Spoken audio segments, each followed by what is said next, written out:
We are going to revise the periodic classification of elements. In this lesson, we are going to revise some important periodic properties and also the metallurgy. Now, how the elements are arranged in the periodic table. According to the modern periodic law, the elements are arranged. Modern periodic law can be derived by a scientist, Henry Moseley. According to him, the elements are arranged, the physical and chemical properties of their elements are their properties of their atomic numbers. The elements are arranged according to the atomic numbers and also the periodic properties. So periodic properties means the repeated properties of the elements involved in the periodic table, that is called as periodic properties. What are the periodic properties? Atomic radius, ionic radius, electronegativity, electron affinity, ionization enthalpy are the periodic property. Let us see, revise one by one all the properties. First one, atomic radius. What is meant by atomic radius? The distance between the center of the nucleus and the outermost shell is called as atomic radius. Usually the single atom cannot be measured individually, it is difficult.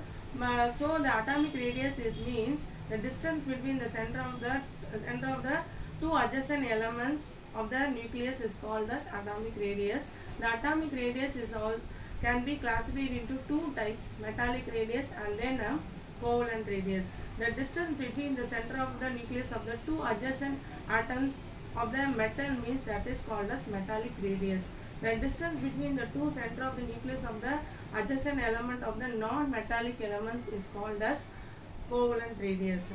Let us see how these properties can be varying according to the period wise and then group wise. From left to right, that is called as periods, the atomic radius can be decreased, and from top to bottom the atomic radius will be increased. What is the reason? When the electrons are added in the valence shell, so the size of the atom will be increased from left to top to bottom. So the number of valence shell increased means what happened? The center of the nucleus and the valence shell will be increased. So the distance between the nucleus and the valence shell will be increased. Automatically the radius will be increased, so that the atomic radius can be increased from top to bottom. When you see the electrons are added in the valence shell from left to right, it cannot be form the number of valence shell. So the radius will be decreases from left to right. So in this property, left to right will be decreased and top to bottom will be increased. And the next property is ionization energy. The ionization energy, or it is also called as ionization enthalpy. So ionization enthalpy is defined as the minimum amount of the energy is required to remove the electron from the outermost shell is called as ionization energy. It is measured by kilojoule per mole. So when you see the ionization energy property from left to right of the element in the periodic table, it required the more energy to remove the electron from the valence shell. What is the reason? Because it is a smallest atom, the size of the atom is small, so it has required more energy. The attraction between the nucleus and the outermost shell is more, so it requires more energy to remove the electron from the outermost shell. So from left to right, the ionization energy is more, and top to bottom the ionization energy requirement is less. And the next property is electron affinity. Electron affinity is defined as the amount of energy is released when the gaseous atom gain the electron is called as electron affinity. So, when the atom become ion, it gain when it is lose the electron, gain the electron is called, then only it can become the ion. So when it gain the electron, some of the energy can be released, that is called as what? Electron affinity. Next property is electronegativity. Electronegativity of the element is the measure of tendency of the atom to share pair of electron to attract towards itself is called as electronegativity. So this electronegativity property is measured by Pauling scale. So these are the important properties, and these properties are very important. They may ask in the 2-mark question. Define electronegativity, define electron affinity, what is mean by atomic radius, what is mean by metallic radius, define ionization energy.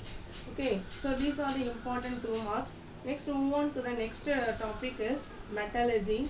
Metallurgy, already you know that. So metallurgy is nothing but is the science to how the metals are extracted from the ore. That is called as a metallurgy.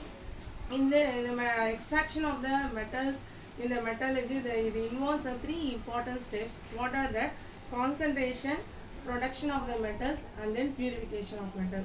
Concentration, or otherwise it is called as separation of the metal. Concentration means removal of impurities. So there are three three types of the separation of the metals are there, depending upon the density of the ores. Okay, so types of the separation or types of the concentration of the ores, let us see. So what are the three types of the concentration of the ores means? Hydraulic separation, magnetic separation, and then froth flotation separation. First one, hydraulic separation. Here in this process, what kind of the ores we can be separated by this method means oxides of ores. So it can be separated by using this process. And next one is magnetic separation. In magnetic separation, magnetic properties of the ores or impurities involved in this process. And in the froth flotation process, we are using the lighted ores. Separation process can be used. Lighted ores means like sulfide ores can be used in this method. Okay, next one, in our book, three extraction of the metals can be given. So what are that? Extraction of aluminium, extraction of copper, and then extraction of iron. So in the, out of three extraction of aluminium and extraction of iron is most important question. They may ask in the 4 mark and also in the 7 mark question. When you see the extraction of aluminium, there are two important steps are involved in this process. That is, first one is Bayer process, next one is Hall's process. In these two process, they may ask in the 4 mark question also. They may separately ask explain the Hall's process and explain the Bayer's process also. And next one is extraction of iron is they may ask in the 7 mark questions. And the last two topics in this lessons are alloys and then corrosion. In alloys, you have to learn the types of the alloys. What are that? Ferrous alloys and non-ferrous alloys, like that you have to learn. And in corrosion, you have to study the definition of corrosion and what are the types of the corrosion, wet corrosion and then dry corrosion. So these are the important questions present in our book. So when you see about the book back question, they ask mostly reasonable questions only. How the ionization energy will be according to the period wise and the group wise, they may be varying, whether it is increase or decrease. So like that they are asked. Okay, so only the reasonable questions are given in your book back questions. So most probably you have to prepare one book inside questions mostly. So all the 2 marks, all the definitions, and then all the types of the concentrations questions, and then extraction, all three extraction you should learn. And you have to learn the types of alloys and types of corrosion.